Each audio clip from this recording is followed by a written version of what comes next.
So the next thing that we're going to cover in Chapter 3 is 3.4, and it's direct proof and counterexample. So same title as 3.1, but we're just going to be adding a little bit to the idea of doing a direct proof. Now in this section, we're going to be talking about two things. We're actually going to start with this number 2 here, so it's the quotient remainder theorem. And then we're also going to talk about, when we do proofs, we're going to talk about division into cases. All right, so let's look at what we mean by that. All right, so first, the quotient remainder theorem.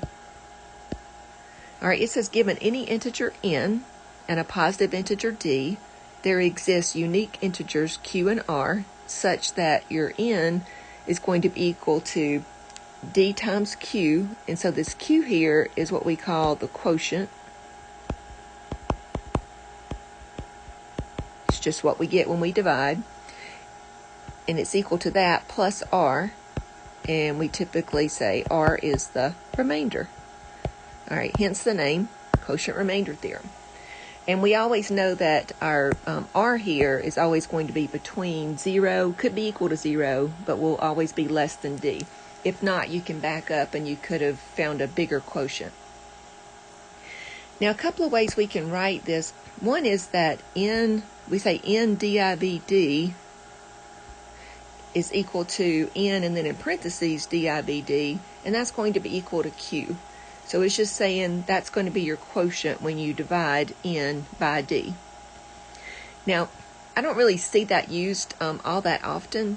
One thing that I do see used a lot is what we call this modular arithmetic. Modular arithmetic means that we're trying to find the remainder of something.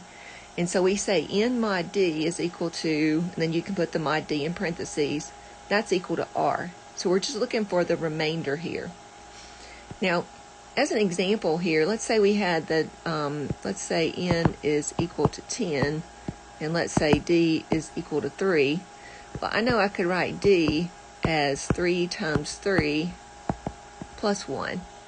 And so the d and the q happen to be the same thing.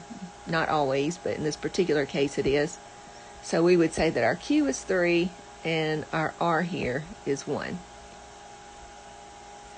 So let's find these things. So if we compute 28 div 5, all right, that just means that we're going to be dividing 5 into 28. And I know y'all won't have to do this, but I just want to do it just for illustration here.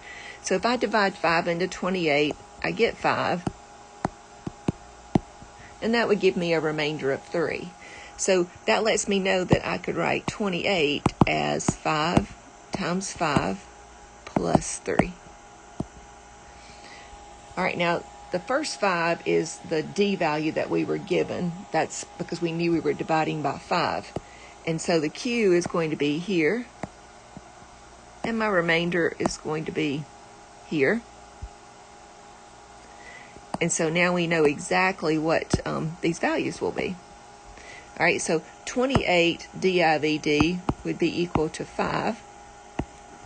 And the 28 mod 5, all right, again, we're just doing modular arithmetic here, that would be equal to 3.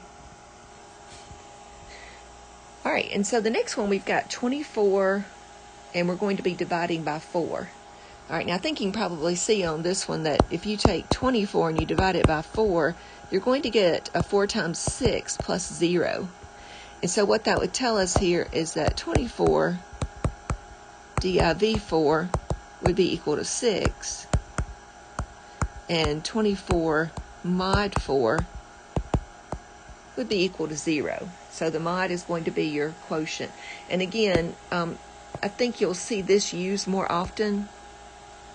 And in different instances, you'll see that that's the only thing. They won't ask you for like the 24 div 4. One thing I do want to point out is that sometimes you can see it written backwards in maybe some other textbooks.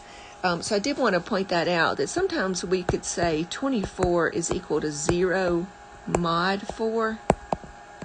And that looks backwards, but and it is, I guess, from what you just had.